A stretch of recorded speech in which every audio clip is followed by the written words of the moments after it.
Muy buenas tardes.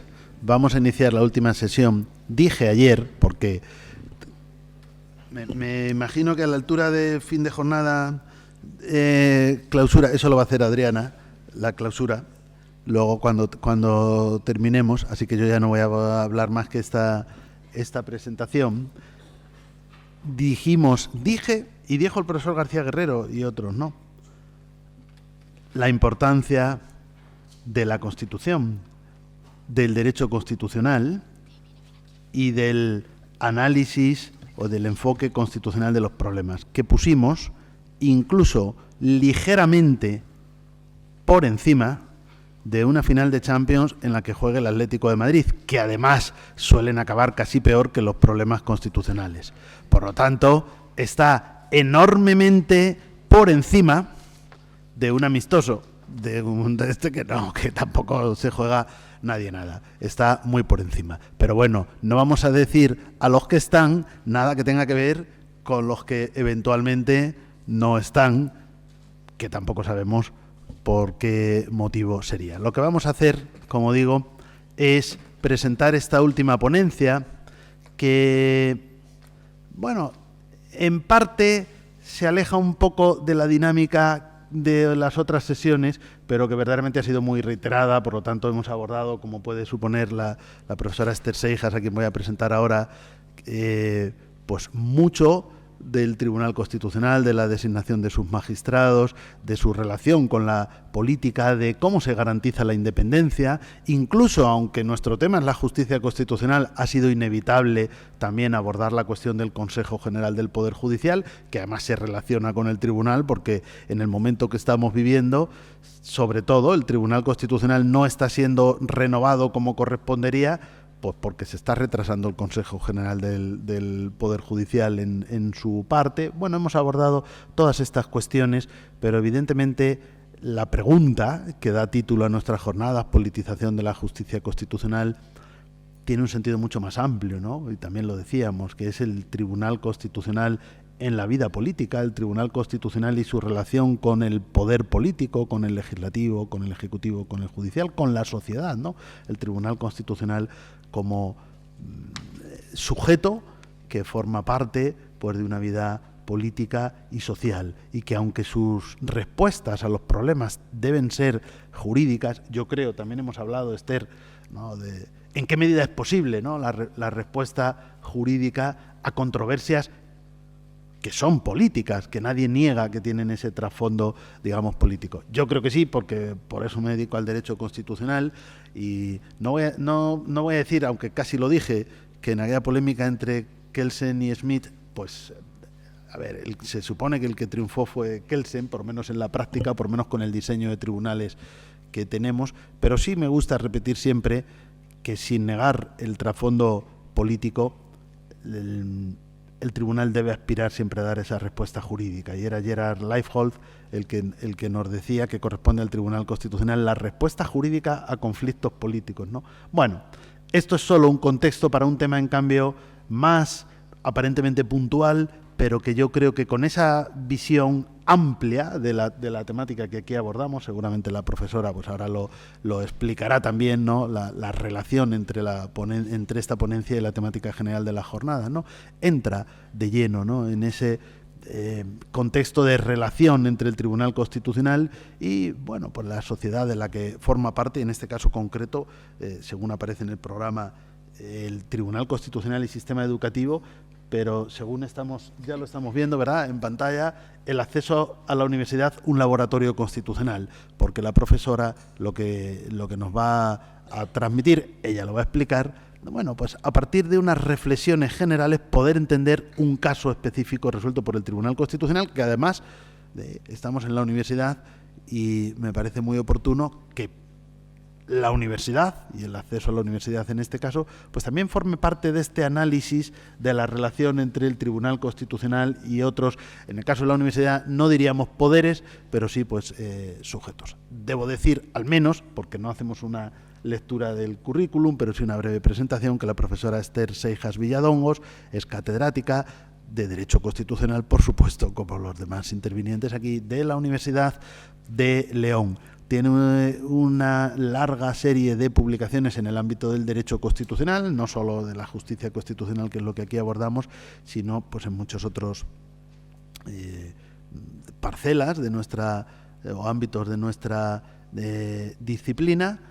Y bueno, entre otros coordinó, ahora que lo estoy recordando, una obra sobre el Parlamento, ¿no? y que reflejaba pues las ponencias de aquel congreso de la Asociación de Constitucionalistas de España, que se fue a celebrar en León. Lo voy a decir porque ya este tema lo ha trabajado y lo conoce muy bien, pero nuestros alumnos lo saben, porque nadie puede aprobar derecho constitucional sin saber la historia de nuestro Parlamento, y nuestro Parlamento se llamaba Cortes, y el primero, pero no de España, del mundo, reconocido por la UNESCO, fueron las Cortes de León en 1188, y resulta que la profesora Esther Seijas es alguna de las que ha investigado y divulgado esto, que durante mucho tiempo estaba como un poco soterrado esta idea. ¿Vas a decir que ya estaba allí yo?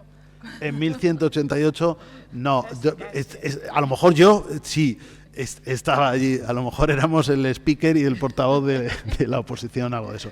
Pero bueno, 1188 estamos hablando, es un poco, no imposible, pero improbable que así fuera. Bueno, le agradezco que haya aceptado la invitación a estas jornadas, haya participado a veces pues en eventos, y de hecho mañana también en una tesis doctoral, que como son actos públicos y es en el mismo lugar, pues cuando el presidente del tribunal, que no soy yo, porque yo soy el director, diga audiencia pública, podéis entrar todos mañana. Si os quedáis con ganas de más derecho constitucional, pues mañana tendremos aquí, en este mismo recinto, una tesis doctoral a las 12. Y aprovechando también esa situación, pues nos parecía muy interesante que podáis escuchar su exposición como cierre de estas jornadas. No le quito más tiempo, pero he tratado de contextualizar, aunque tú lo vas a hacer mucho mejor, sin duda, contextualizar un poco el sentido de esta intervención. Muchas gracias y tienen la palabra.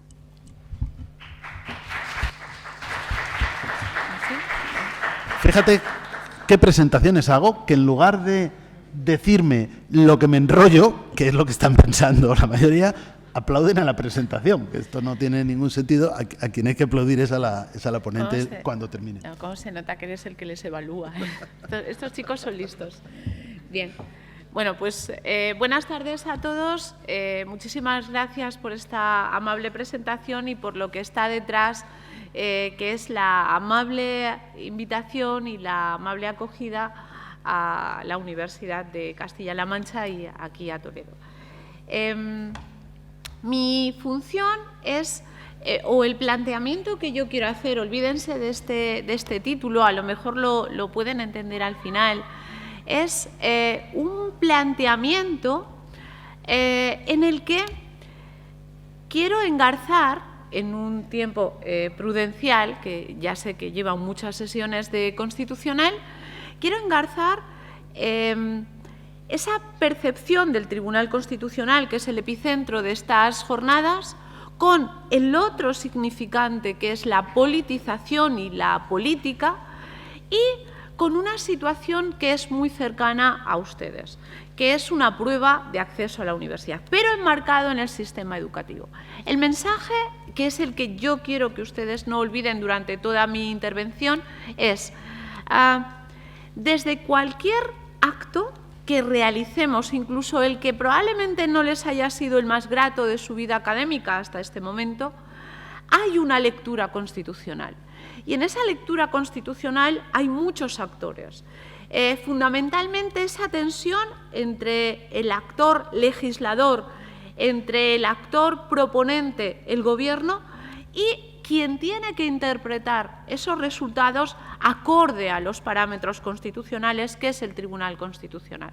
Entonces, aquí es una percepción del Tribunal Constitucional como un filtro en el que ha tratado de modular las distintas legislaciones que se han ido concatenando en materia del sistema educativo acorde a los parámetros de la Constitución. Es decir, vamos a utilizar el prisma del Tribunal Constitucional para una cuestión lamentablemente política y muy politizada, que es las distintas regulaciones en materia de educación.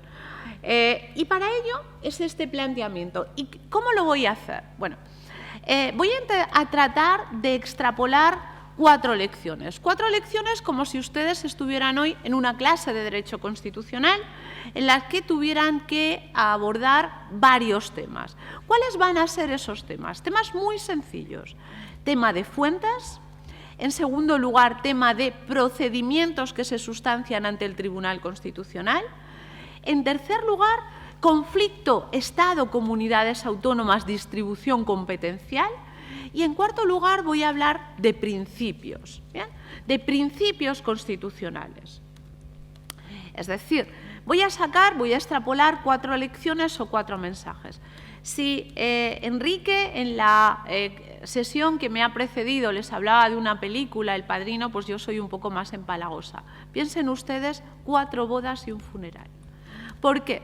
Porque yo les voy a mandar 4 flashes que son 4 referentes que ustedes pueden rentabilizar para su vida académica, para su examen, porque quiero que sea muy práctico, y voy a dejar esa parte un poco más oscura, más tenebrosa, no sé si funeraria, pero al menos pesimista, aunque con un pesimismo constructivo, para mi reflexión final. Y todo ello al hilo de un acto que ustedes realizaron no hace mucho, que es la prueba de acceso a la universidad, la EBAU. Bien, entonces, ese es el planteamiento, esa es la presentación.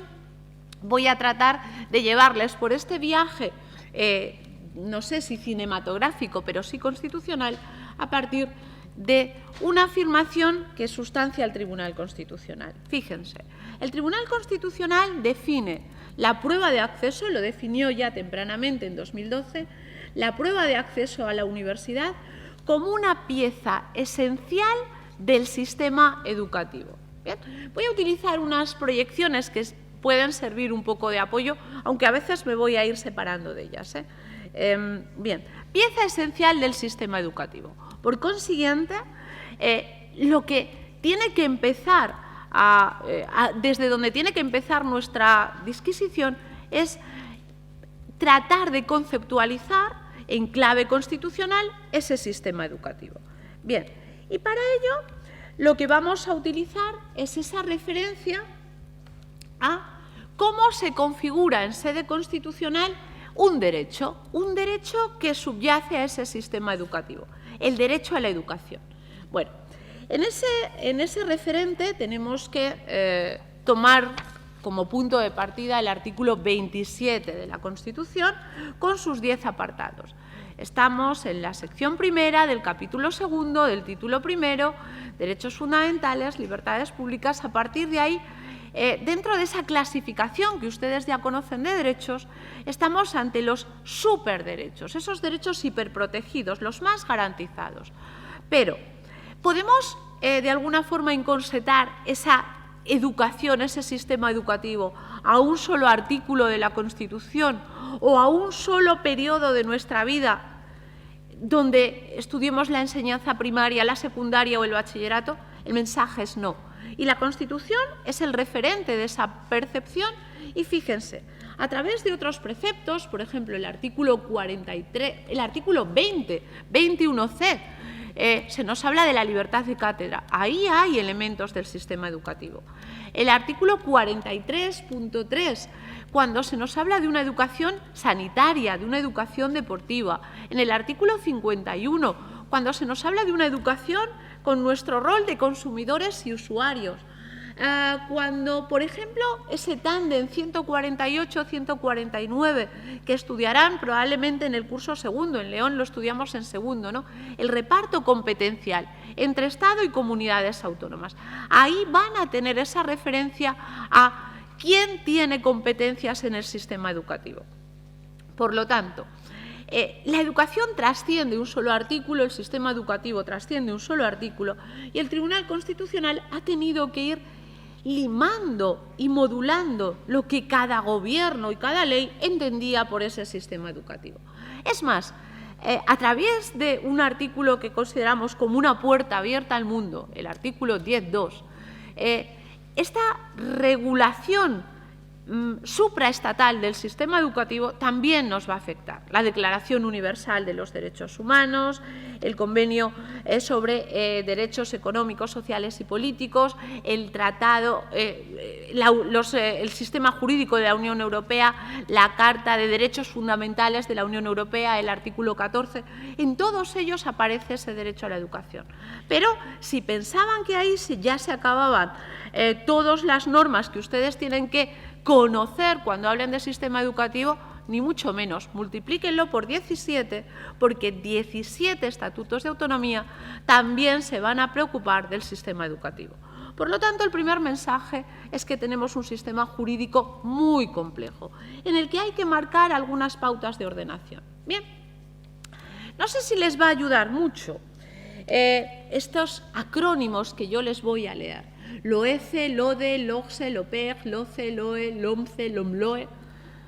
Parece un sistema de acrónimos, un mensaje en clave. Bien, de ahí quédense con las dos primeras letras que son comunes, ese nexo que comparten todas las distintas leyes orgánicas que han jalonado la regulación de nuestro sistema educativo. Ley orgánica. Por lo tanto, ya tenemos un primer referente para la primera lección. Tenemos una reserva de ley que nos remite al artículo 81. Dado que es un derecho fundamental, existe esa reserva de ley. A ello vamos a tener que unir que cuando regulamos la universidad también nos vamos a encontrar con esa reserva en grado de ley orgánica. Desde la primera recepción por parte del Tribunal Constitucional y con un ponente de excepción que fue don Francisco Tomás y Valiente, ya se apuntó la primera concepción que el Tribunal Constitucional enfatizó respecto a nuestro sistema educativo. Hay dos términos que es menester que ustedes distingan: educación y enseñanza. Todo ello se va a fundir y se va a fusionar en un sistema dialéctico y análisis sistémico. Easton, todo no lo podemos entender como compartimentos estancos, lo vamos a tener que interactuar. Cuando hablamos de sistema educativo vamos a hablar de educación, de una actividad, si quieren, de instrucción, pero también vamos a hablar de enseñar, vamos a hablar de transmitir conocimientos en un contexto de valores. ¿Bien? Entonces, educación y enseñanza, enseñanza y educación. A partir de ahí, ¿qué es lo que vamos a tratar de enfatizar? Bien, vamos a tratar de enfatizar una doble dimensión si lo analizamos desde el punto de vista constitucional. Entendido como un derecho, la educación tiene igualmente una segunda doble dimensión. Esa dimensión prestacional y esa dimensión eminentemente jurídica. Esa dimensión prestacional que va a generar un derecho subjetivo y a la par va a crear una obligación, un derecho para los ciudadanos y una obligación para los poderes públicos, ¿bien?, que tienen que prestar esos servicios y esas actuaciones de educación. Pero esa dimensión va a tener otra mucho más amplia, ese derecho libertad. Ese derecho libertad donde vamos a tratar de transmitir valores. Con esto enlazo esa reivindicación que han hecho en la ponencia anterior y en ponencias precedentes, transmitir valores y transmitir una conciencia de ciudadanía. Esto es lo más importante y probablemente esto sea el objetivo de esta charla, transmitir cultura constitucional, cómo a través del crisol de la Constitución podemos ver cualquier realidad, incluso una prueba de acceso a la universidad que a priori está muy lejos de lo que hoy podemos entender como el estudio propio de la Constitución. Y entonces es como yo les quiero traer a ese discurso. En ese contexto de dimensión, doble dimensión prestacional por parte de la Administración y de los poderes públicos, se incardina un nuevo derecho, un derecho que tiene que ver con el artículo 27 en su apartado 10, con las universidades, y que en alguna ley de universidad se llegó a llamar el derecho fundamental a estudiar en la universidad. Es decir, se hizo una interpretación bien expansiva de lo que era uno de los apartados de un derecho fundamental a la educación. Bien. Entonces, en ese derecho fundamental para estudiar en la universidad, el primer paso es poder acceder o tener un estatus necesario o las condiciones necesarias para poder acceder a la universidad. Entonces, es ahí donde se establece esa prueba de acceso. Esa prueba de acceso que yo les voy a tratar de describir desde estos dos asertos. Una polisemia galopante y una transitoriedad permanente. Me dirán, ya ha perdido la cabeza completamente, porque si es transitorio no puede ser permanente. Y si es prueba de acceso, ¿cómo se va a llamar de distintas formas si yo he hecho una prueba única? Bueno, dame un poco de voto de confianza. ¿Bien? Para ello, lo que les voy a hacer es una especie de trazabilidad. Esta palabra que ahora está tan de moda, todo tenemos que remontarnos a los antecedentes. En esa trazabilidad de lo que ustedes hicieron en el mes de junio y mes de julio del año pasado. Para algunos fue una experiencia maravillosa, para otros fue un momento de alta tensión y para otros pasó sin pena ni gloria. Bueno, pues esos tres estados anímicos tienen una lectura constitucional. Esa lectura constitucional, fíjense, se remonta a 1974, es decir, preconstitucional. Hay una ley, que es la Ley 30/1974, de 24 de julio, que ya nos hablaba de unas pruebas de aptitud para el acceso a facultades, escuelas técnicas y colegios universitarios. Bien, entonces, en ese contexto ya había dos palabras que marcaban esa prueba, que seguro que les preocupaba: uniformidad y anonimato.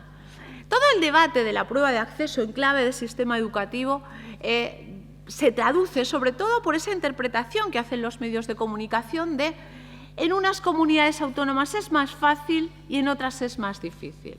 ¿Y por qué aquí es más fácil? ¿Por qué es más difícil?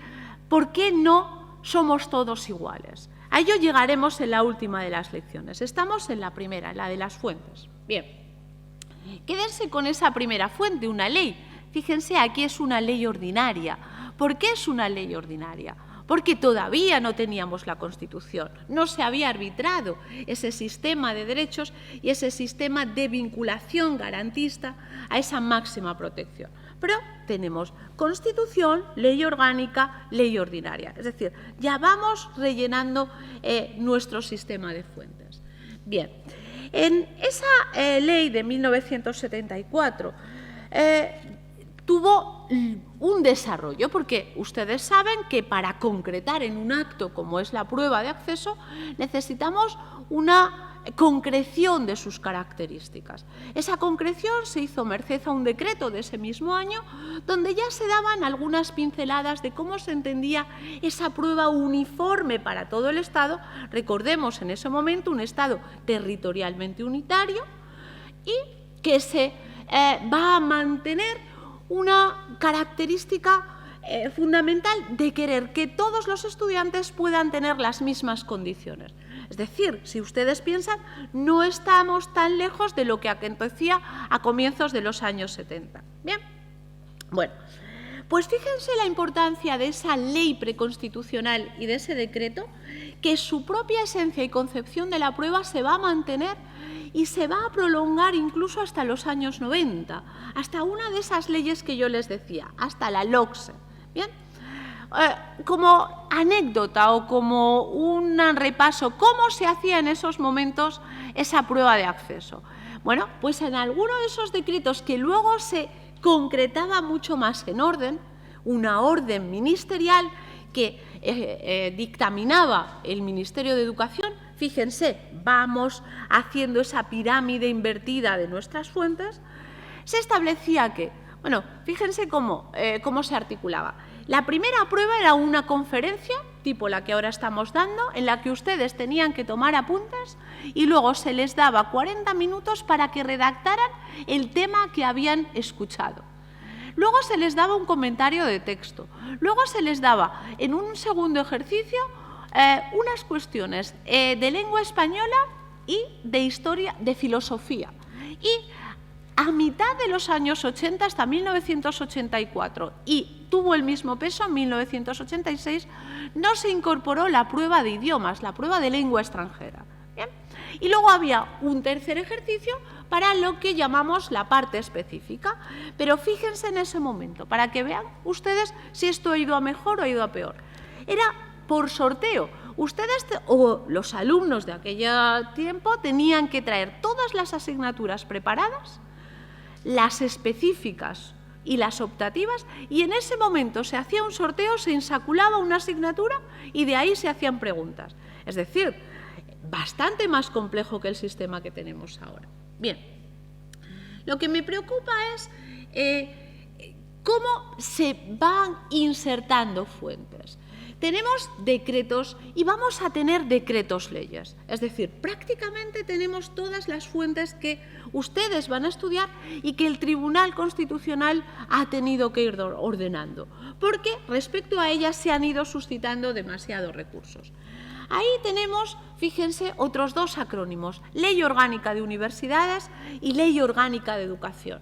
Y es que todo el sistema normativo se complica cuando estamos hablando de un proceso puente entre la educación a nivel Ministerio de Educación y las universidades. Entonces, frente a esa pluralidad de actuaciones, es que hay dos agentes o dos departamentos ministeriales que ocasionalmente han estado unidos y ocasionalmente, como en la actualidad, están separados, que han pugnado por ver cómo regulan esa prueba de acceso. Y por eso ahí nos vamos a encontrar con distintas denominaciones. Fíjense, la primera lección. Vamos a tener, obviamente, el mandato constitucional. Vamos a tener leyes orgánicas, sobre las cuales se van a ir articulando distintos recursos de inconstitucionalidad que el Tribunal Constitucional, especialmente en el año 2012, en el año 2018 y 2019, nos ha dado una depuración perfecta de lo que el legislador a veces ha sido incapaz. Tenemos decretos leyes, tenemos decretos, tenemos órdenes ministeriales. ¿Cuál es el mensaje después de todo este íter de normas que les he tratado de narrar? Bueno, necesitamos una seguridad jurídica. Hay uno de estos decretos, un decreto que se remonta a 1987, que fíjense, les quiero traer un poquito de esa relación. Fíjense, a ver si lo localizo. Bien. La prueba de acceso, decían en ese año, no puede ser una mera prolongación repetitiva de los exámenes realizados en cursos anteriores. ¿A qué están ustedes de acuerdo con eso? Que no podemos, si ya nos han examinado en el bachillerato, ¿por qué nos vuelven a examinar de lo mismo? Bueno, pues sobre esa idea, sobre esa traslación de uno de los componentes de nuestro sistema educativo, que es ese elemento de transmisión de conocimientos, se va a seguir manteniendo. La prueba no se va a conseguir liberar de esa dimensión. Y lo vamos a ver en ese presente tenebroso con el que quiero acabar. Por lo tanto, primera lección de fuentes. Segunda lección, muy sencilla. Procesos ante el Tribunal Constitucional, es decir, a raíz de que el Tribunal Constitucional ha tenido que lidiar sobre todo con concepciones muy politizadas de la educación que también han influido en la prueba de acceso. Simplemente dos instrumentos, dos recursos. Recursos de inconstitucionalidad, 161.1a, y conflictos positivos de competencias. ¿Cuándo uno y cuándo otro? Bueno, pues en ese conflicto positivo de competencia, cuando la norma objeto de ese conflicto era de rango infralegal. Normalmente, un decreto. Bien, es muy interesante que eso ya lo recuerden, porque comunidades autónomas especialmente litigiosas, especialmente Cataluña, ha utilizado con mucha insistencia ambos mecanismos para cuestionar tanto el sistema educativo diseñado a nivel estatal como también la prueba de acceso. Vamos con la tercera lección. La tercera lección les lleva a ubicarse en el título octavo de la Constitución, especialmente en la pugna entre dos artículos, 148 y 149, y entre dos protagonistas de ese disenso, las comunidades autónomas y el Estado. Vamos a ver que ese disenso luego se multiplica, porque al final las que van a pelear por esa interpretación diferente de este elemento del sistema educativo son las propias comunidades autónomas entre sí. ¿Cuál va a ser la lectura en términos competenciales de esta prueba de acceso y esa afectación y, por lo tanto, cuál ha sido el pronunciamiento del Tribunal Constitucional sobre este particular?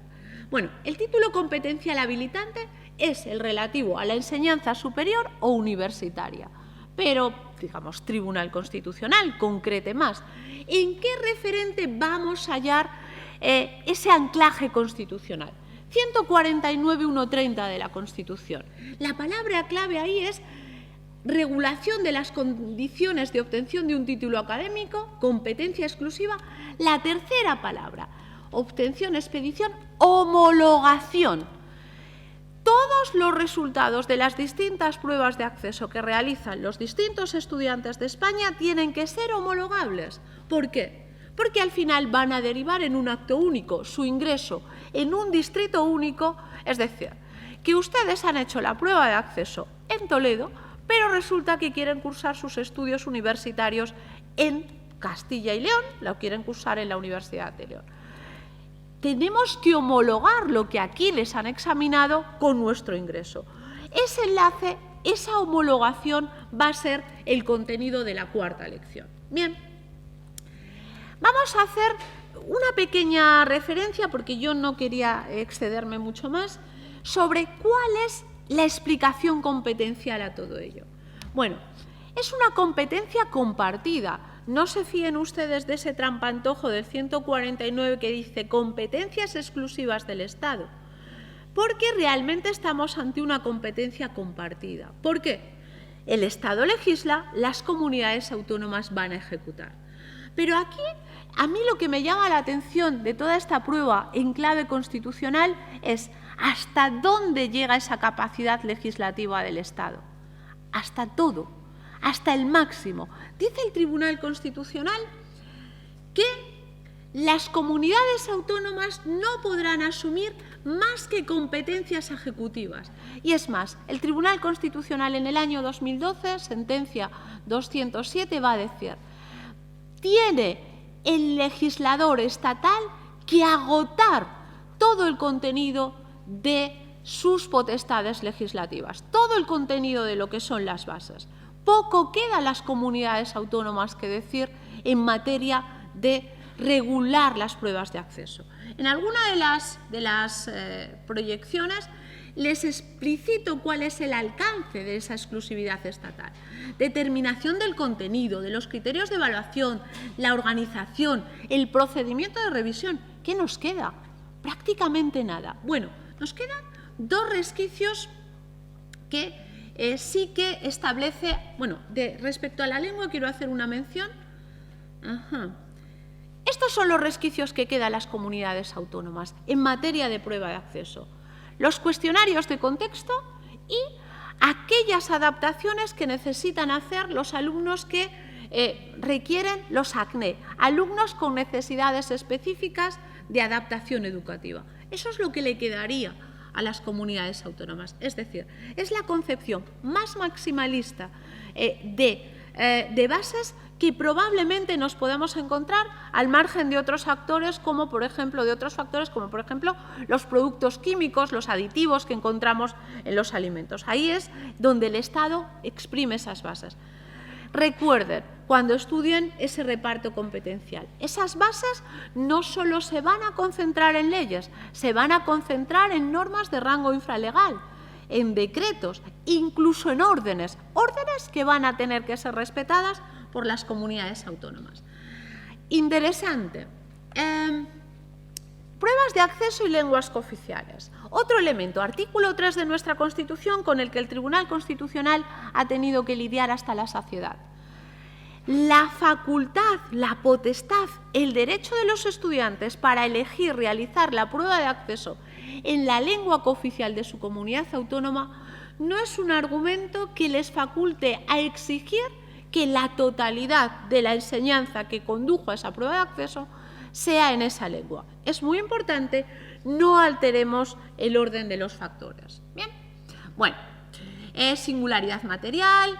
Bien, nos vamos con la última lección, con la cuarta lección, los principios. ¿Qué principios constitucionales con los que el Tribunal Constitucional se tiene que enfrentar prácticamente a diario tienen el objeto de aplicación en este sistema educativo y concretamente en este elemento tan pequeño pero que es esencial del mismo? Fundamentalmente la igualdad. Entendemos esa igualdad ¿frente a qué? Frente a la autonomía. ¿La autonomía de quién? De las distintas pruebas de acceso y de las distintas comunidades para hacer literalmente lo que quieran. Hay un elemento que tienen que tener en cuenta. Cuando se habla de igualdad hablamos de posiciones jurídicas fundamentales, ¿bien? De esa posición esencialmente igual de todos, que se concreta en un término que seguramente que les es muy familiar, que es el 70% de esos estándares de aprendizaje. Bien, a partir de ahí, esa igualdad sigue siendo igual en términos esenciales, pero ya introduce algunos elementos. Entonces, ¿qué ha hecho el legislador siguiendo el mandato constitucional? Ha tratado de hacer equivalente la igualdad a algo que sea homologable o equiparable. Es decir, explicamos conceptos jurídicos indeterminados. ¿Cuál es el elemento axiológico interpretativo que ustedes tienen que tener en cuenta? La teleología. Teleológicamente, la finalidad de esta prueba nos lleva a una posición igual. Esa posición igual, ¿cuándo se condensa? En el ingreso, en el que todas esas pruebas sean válidas. He traído alguna estadística, no sé si la pueden percibir, en el que vemos que esa igualdad, pues al final cuando la traducimos en números no es tan igual. Castilla-La Mancha, fíjense, están situados en la parte buena, donde más aprobados tienen y donde las notas, en términos de sobresalientes, están muy elevados, es decir, tienen una igualdad que les beneficia. No sé si en Illes Balears pensarán lo mismo, porque están justamente en la parte final. ¿Cuál es el mensaje? El mensaje de estas 4 bodas pues llega al funeral. Llega ese pesimismo constructivo. Y ese pesimismo constructivo viene de dos momentos que nos ha tocado vivir. Hacer una prueba igual en un contexto de pandemia. Fue un auténtico test de estrés. Y un test de estrés en el que cada comunidad autónoma hizo lo que pudo, lo que quiso. Es decir, esos principios que hemos sostenido de igualdad, de conceptos equiparables, fueron minados. No se hizo una orden específica donde se identificasen todos esos contenidos y todas esas decisiones y medidas para proteger igualmente la salud de todos los estudiantes que concurrían a esa prueba. Pero iba a decir que lo peor está por venir, no lo sé. Quédense en incertidumbre. Yo manejo un pesimismo constructivo.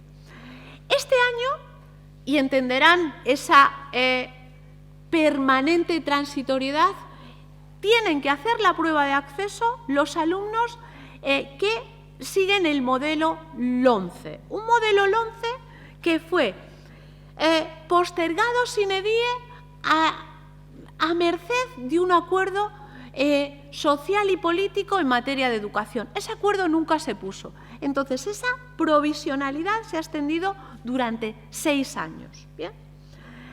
De repente vamos a cambiar de modelo. No de repente, porque tenemos una LOMLOE, una Ley Orgánica 3/2020 de 29 de diciembre, que tiene que ampararse en unos decretos que diseñan el currículum de bachillerato que se han elaborado en el mes de abril y que resulta que en esta primavera ya van a hacer pruebas piloto. A día de hoy solamente hay otro concepto que es todavía más inquietante. En esa prueba se les va a medir la madurez. En una prueba que va a ser Prueba general de madurez. Va a estar acompañada de otras pruebas, tienen una estructura y va a ser sobre todo de carácter competencial. Quiero acabar casi como empecé. La competencia, una de ellas es de las que se van a apostar, una competencia cívica, una competencia de cultura constitucional.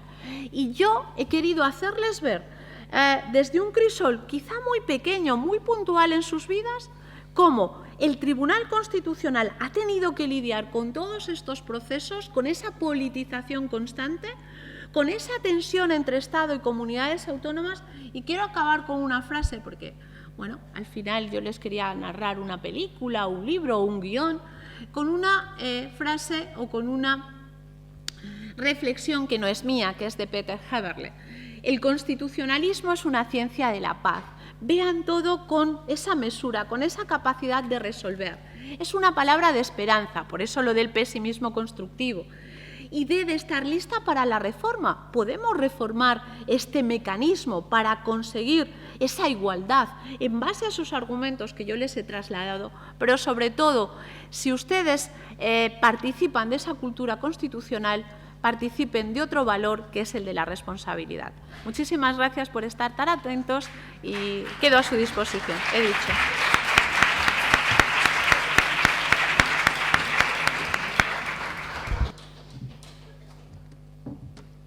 Pues muchas gracias, profesora Seijas. Bueno, abrimos un turno, como siempre, de preguntas o de intervenciones sobre esta temática, ya sea por Teams, no sé si hay alguna intervención ahí, o aquí. Mira, aquí tenemos una intervención en clase. Ponte de pie, si te parece, para que te escuchemos.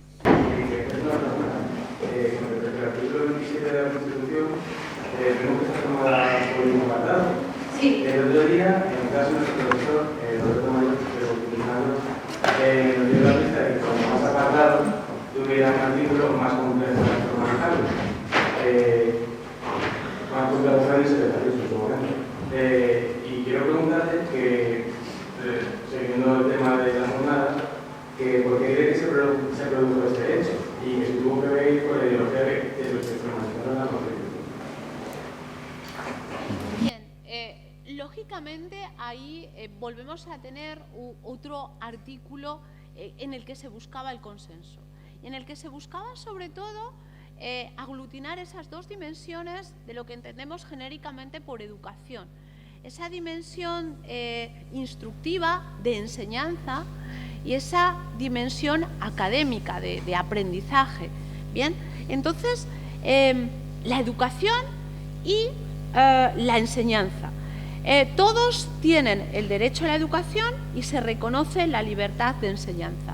Entonces, ahí tendríamos que buscar ese equilibrio entre todas las partes y todos los elementos, desde la parte más organizativa, desde la parte más educativa, organización del centro, gratuidad de la enseñanza, hasta la parte más valorativa, más de cultura constitucional, el apartado segundo.